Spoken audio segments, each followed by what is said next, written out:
In this lecture, we will be studying Taylor polynomials. Recall, if you have a function f with derivatives of all orders through some interval containing a, the Taylor series generated by f at x equals a is written in this way. The sum n going from 0 to infinity of the nth derivative of f evaluated at a divided by n factorial times the quantity x minus a to the n. And we see it written out in terms here. This came from the idea of starting with a function f, using information about its derivatives to generate a power series that can be a representation of f on an interval where the power series converges. The idea of a Taylor polynomial is, simply put, to take that Taylor series and instead of summing to infinity, stop at some k. So f is our function with derivatives of order n, for n being 1, 2, up to capital N, through some interval containing a. Then for any integer k in that set, going from 0 up to capital N, we can define the Taylor polynomial of order k, generated by f at x equals a, as this sum of the terms up to the kth power. So it's a partial sum. So pk of x, we have f of a, f prime of a times x minus a, f double prime of a over 2 times x minus a squared. The next term would be f triple prime of a over 3 factorial x minus a cubed, up until the kth order term. So again, it is a partial sum up to the term of order k of that Taylor series that we looked at before.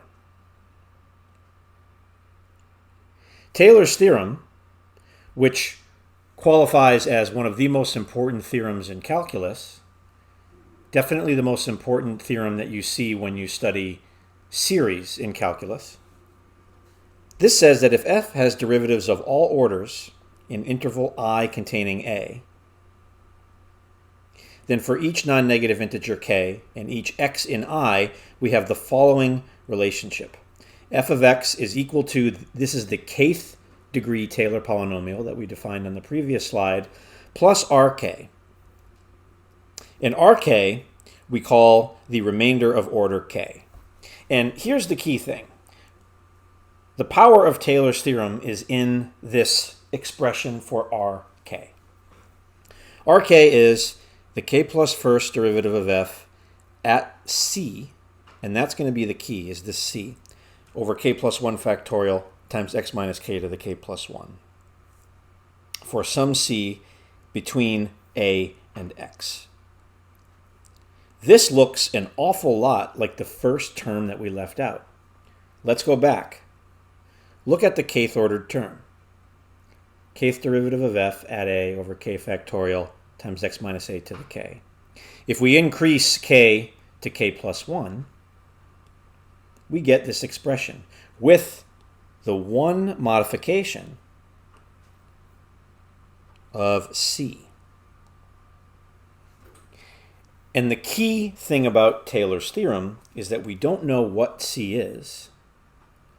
We know that it exists. For any given x, there is some c such that this holds. And we don't know what that c is, but we know where it lives. And that will turn out to be the key thing.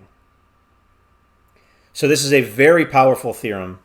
We will explore that now a little bit, and we will explore it more in a subsequent lecture. But first, let's actually look at coming up with a couple Taylor polynomials. So in this example, we have f of x is 2e to the cosine of x plus 2x. And here we have some derivatives already evaluated, so we can do this kind of quickly. So here's our f of x.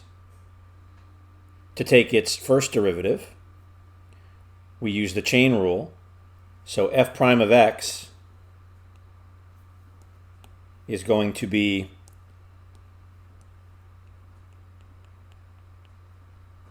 we have 2e to the cosine of x times the derivative of what's in the exponent, which is minus sine of x. And then we have the 2x term, so we get a plus 2. And so that's how we get this derivative. To get the next derivative, we need product rule.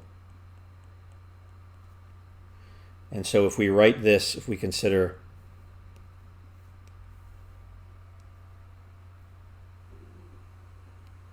this to be our first term, product rule says f double prime of x is the first,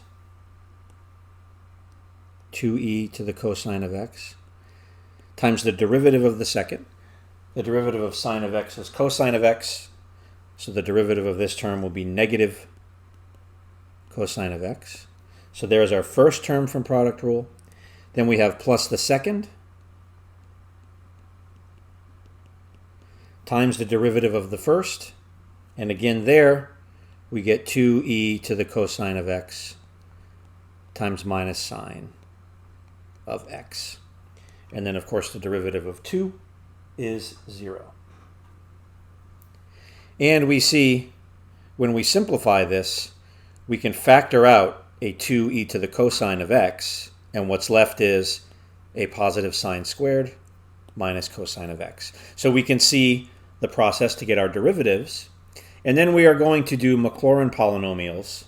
We are evaluating these when x, or a in our typical terminology, equals 0. So let's plug in 0 for x. When we do that, for f of x, to get f of 0, note that cosine of 0 is 1 and sine of 0 is 0.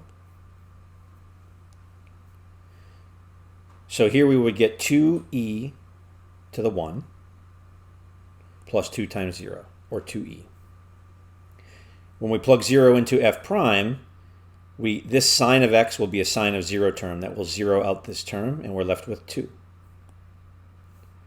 When we plug 0 into f double prime, we see we will get 2 sine squared of 0 will be 0. Here, we will get a minus 1. So f double prime of 0 will be 2 times minus 1 times e to the cosine of 0, or e to the 1, or a negative 2e. So this gives us what we need to build our Taylor polynomials, which are listed here. How do we build those? Well, the 0th degree Taylor polynomial is just the first term. And recall our Taylor polynomial, if we write it this way, or our Taylor series, t of x, is the sum, n goes from 0 to infinity, of the nth derivative of f, in this case at 0, over n factorial, x minus 0 to the n. So the 0th degree polynomial, Taylor polynomial, is the polynomial of just the degree 0 term. So if we plug in n equals 0, we get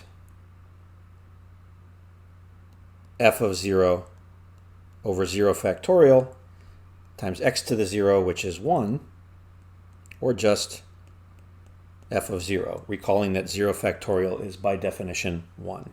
And f of 0 we determined above to be 2e. So that gives us what we're calling t0 of x. And again, t0 for 0th degree Taylor polynomial.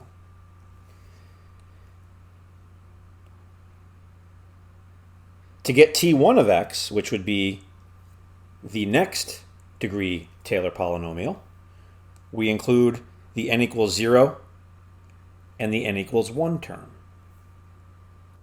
In doing so, we will get t1 of x equals, we still have that n equals 0 term, and for the n equals 1 term, we have the first derivative of f at 0 over 1 factorial times x minus a, which is x minus 0, to the 1. In this case, that's 2e. We have f prime of 0 being 2. And 1 factorial is 1, so we get 2e plus 2x. And then for t2 of x, we still include those first two terms, but then we need f double prime of 0 over 2 factorial x squared. And we know that f double prime of 0, we've computed it over here, negative 2e. So we have a minus 2e. 2 factorial is 2. So we have a minus 2e over 2 times x squared. And we see these two cancel. And we see the resulting second degree Taylor polynomial is given here.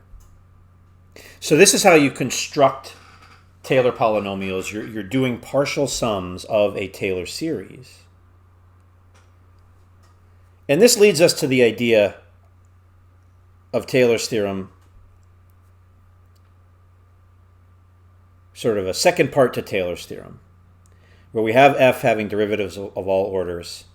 And if the limit as k goes to infinity of that remainder term is 0 for all x in the interval of convergence, then f of x equals its Taylor series on that interval of convergence. Why is this part of Taylor's theorem? Well, we could think of it this way. We looked at Taylor's theorem before, and we said f of x was equal to the kth degree Taylor polynomial of x plus a corresponding kth order term that was a remainder, r of x, rk of x. And what this is saying is, suppose you let k go to infinity. K going to infinity means you're increasing the degree of your Taylor polynomial from 2, 3, 4, 500, a millionth degree Taylor polynomial. And the idea is, if this remainder term, as you're increasing the degree of that Taylor polynomial, if this remainder term is going to 0, so if this is going to 0 as k goes to infinity, what's happening is as you increase k, these two are getting closer and closer. So we think of this as a justification to use the kth degree Taylor polynomial as an approximation to that generating function on your interval of convergence I. So the reason why this is such a powerful result is that we can say if your kth order remainder term goes to 0 as k goes to infinity, your kth degree Taylor polynomial is now an approximation to your generating function f. This is much more intuitive if we look at it in our example visually. So come back to the same example that we had looked at earlier. And we're going to color code things. Our T0 will be a brown. Our T1 will be yellow. And our T2 will be purple. And the original function f will be blue. So let's look at the graph of our original function y equals f of x, which is 2e to the cosine of x plus 2x. And we want to think about approximating this function near x equals 0. So down here on the x-axis, we see this is 0.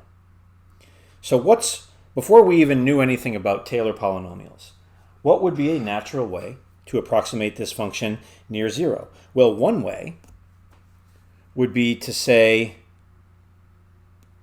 just take the value f of 0 and use that.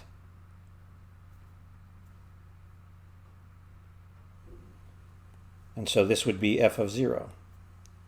And if you zoom in at this point, for x close to 0, you'll have a decent approximation. This idea is nothing more than that 0th order Taylor polynomial, t0. So this is our y equals t0 of x. Well, what if you wanted to get a little bit better?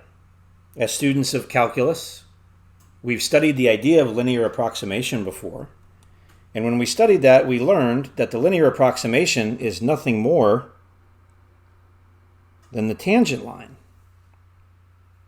So if we take the tangent line at x equals 0, we get an even better approximation than the previous horizontal line. Well, this tangent line turns out to be the first order Taylor polynomial at 0. So we get something even better. Well, what if we wanted to go a step further? And suppose we wanted to say, get something like the idea of a tangent quadratic. So can we get a quadratic approximation that's even better for x near 0? And that is our degree 2 Taylor polynomial, drawn here in purple. And the idea here is if you zoom in near x equals 0, this purple curve will be an even better approximation to our original function, this blue curve, than either the 0th degree Taylor polynomial or the 1st degree Taylor polynomial. And the idea is you can keep doing this. So assume, like in this example, we have a function that has derivatives of all order. You can keep going with this. And every time you increase the degree of the polynomial, the approximation near 0 will be better, and near 0, more and more, your Taylor polynomial will look like the original blue curve. And when you go all the way, when you actually let k go to infinity, which gives you the actual Taylor series,